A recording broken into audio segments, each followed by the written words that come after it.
Hi, it's Jessica Drummond here with the Integrative Women's Health Institute, and I am so excited to welcome Michelle Lyons, who is here to talk with us. So I'm thrilled because the whole inspiration for the Women's Health New York live event coming this December was really just from a conversation that Jenny, Michelle, and I had in London at the last live event we were all at together, and realizing that when women come together to learn and collaborate and network, there's such a different energy than when we're doing it online. And yet you have such a vast opportunity to meet people online that you didn't before. And so it's a nice gelling of this international global collaboration and then getting together in the same room and having lots of fun. So we want to start with that vibe right here in this conversation. So let me welcome Michelle. She's a physiotherapist from Ireland who travels all over the world to speak and teach about pelvic health, physiotherapy, and herbal medicine. So welcome, Michelle. Hi, Jessica. I'm delighted to be here. It's great to see you again. I think we last saw each other in London in March of last year. We'll be teaching together in December, and then hopefully back in London again next year. So it's always a pleasure to chat.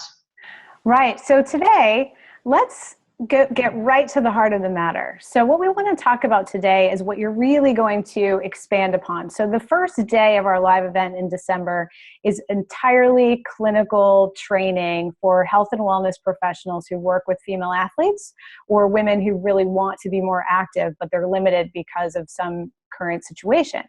And the situation that you are focused on clinically for that talk is women who are in the perimenopausal period, who are active and athletes or who want to be. So let's jump in and introduce that a bit with some conversation about what happens for women who are in those perimenopausal and menopausal years. Why do they have to start thinking differently about exercise at that time in their lives? So a couple of different things are going to be happening around perimenopause.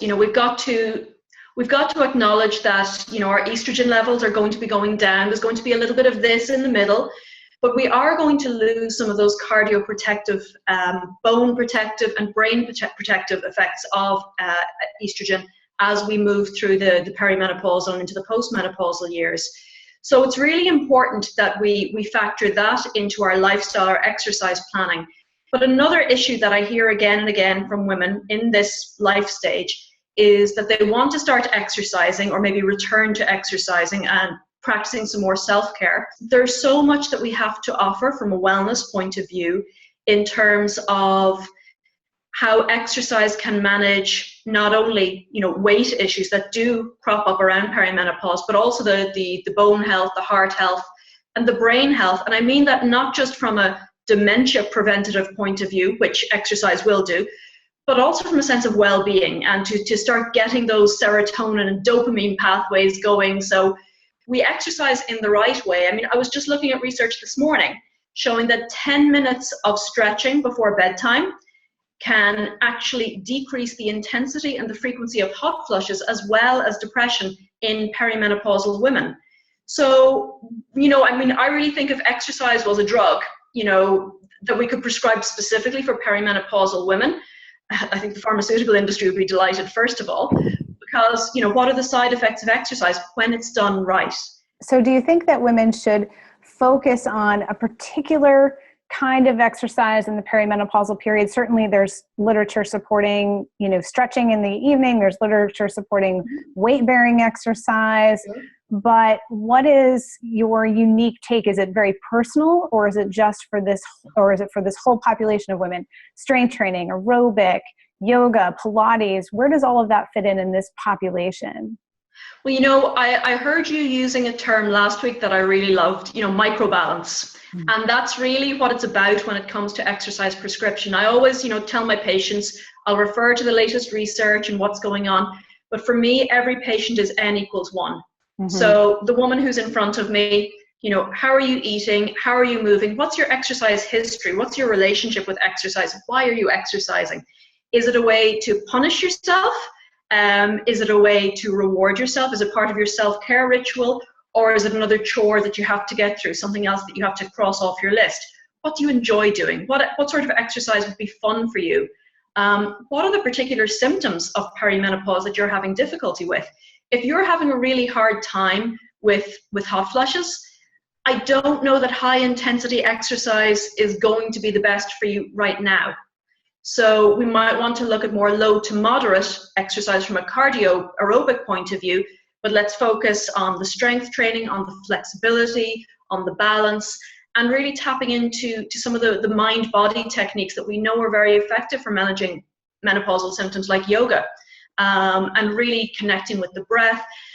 It's really about bringing women back into their own bodies again and just giving them the tools to promote well-being and to give them a sense of control over their own health. You know, it's midlife. It's time to start taking yourself seriously, taking your health seriously, but doing it in a fun way as well. One that's going to support your body where it is on its journey right now. Absolutely. So what are some of the really specific considerations that clinicians who work and wellness professionals who work with midlife women have to be concerned about screening for when it comes to things like heart health and bone health, for example? Well, I think there is good awareness when it comes to issues like heart health and bone health. For me, I mean, we've known each other a long time now, and you know I'm obsessed with pelvic health. Right. So those are the questions that don't get asked. You know, I mean, we've both seen it. You know, our orthopedic colleagues, well, you know, any problems with bowel or bladder? No, okay, moving on. But this is really, if you're going to be working in women's health, this is an area that you need to be comfortable talking about. You know, are you having any leaking when you cough or you sneeze or you run or you jump? Are you having any feelings of urgency or not making it to the bathroom on time? And actually, even more importantly, asking them about their bowel health, because 1 in 5 women over the age of 40 have some form of fecal incontinence. That's a huge number. And we know that fecal incontinence carries much more embarrassment and stigma and shame and repression of socialization than urinary incontinence. So if there's an issue with both urinary continence and bowel incontinence, the literature would tell us, and my clinical experience would back me up here, that we've always got to tackle the bowel health issues first of all, and make sure that pelvic floor can do what it's supposed to do, because as the estrogen levels decline, as we lose some of that, you know, tensegrity of the endopelvic fascia, if the pelvic floor isn't there to rise up and meet the demands being placed on it, that's when we're going to have issues with bladder function, bowel function, but prolapse as well. So for me, that's a really key starting place. Yes, of course, we want to ask about cardiac issues, because we know that heart disease in women, it's harder to diagnose, and the treatment outcomes aren't as successful, you know, when we look at heart disease in men.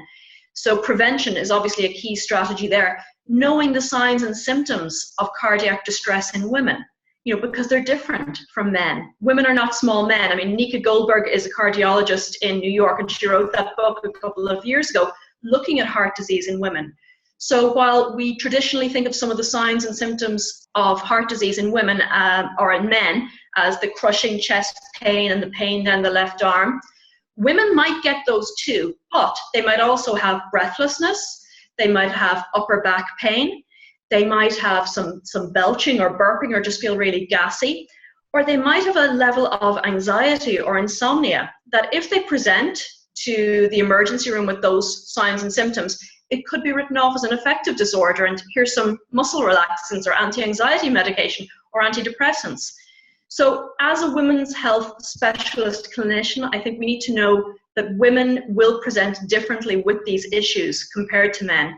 So yes, immediately life-threatening awareness of issues around, you know, cardiac health, certainly, but I do think there's a good and growing awareness of heart health in women. Are there any forms of exercise that you would actually recommend that perimenopausal women really just stay away from, that could be dangerous for perimenopausal women, even those who are well trained?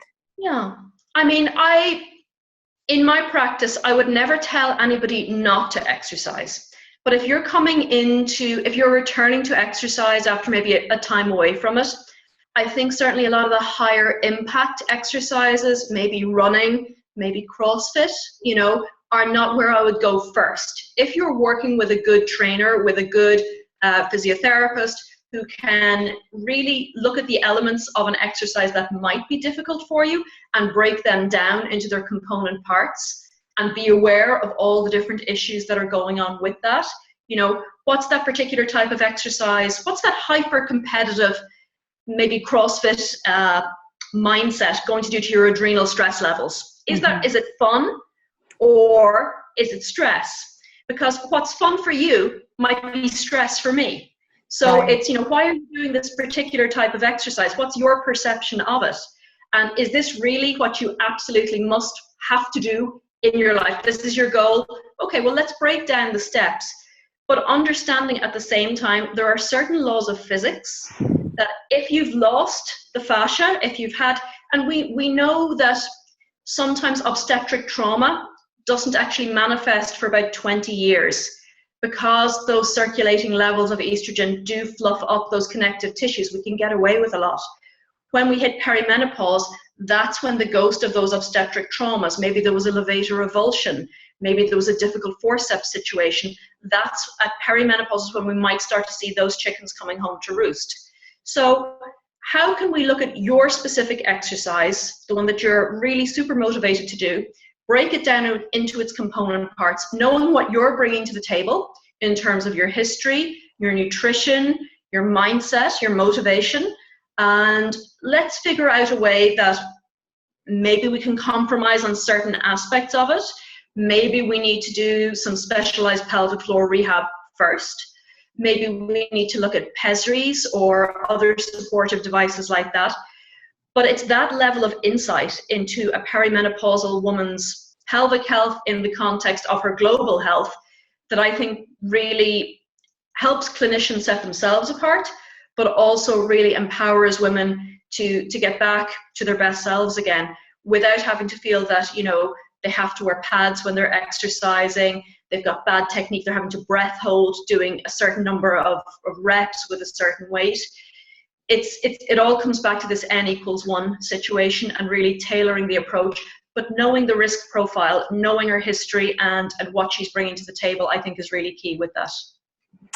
Yeah, so I think, if we were to summarize this, I think, all clinicians and wellness professionals, fitness professionals, health coaches who work with a perimenopausal population really need to get comfortable with creating either environments with a group, if you're running a group program or an individualized program where women are heard about what they really need.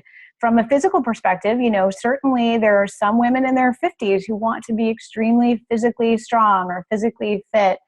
But I think that mindfulness of, is it more of a fear that, a fear of weight or a fear of aging? Where is that kind of motivation coming from? And then the actual physiologic shifts that are happening when estrogen decreases, you lose some of that integrity. I think that point you made about the obstetric traumas not showing up until we've lost that kind of the crutches of estrogen that we had for 20 years is really important because there are physiologic changes that we have to be mindful of. But I think the bottom line is put it in context and be really open and safe with the women that you're working with so that they are doing all of this for the right reasons in the most kind of nourishing way possible.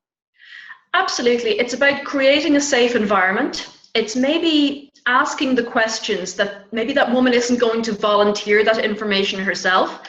But if you're asking really pointed questions, specific questions about issues around bladder health, bowel health, prolapse, back pain, because there is still this perception, isn't there, that leaking is so common that it's normal and everybody leaks, And leaking might be common, but it's not normal, and there's almost always something you can do about it.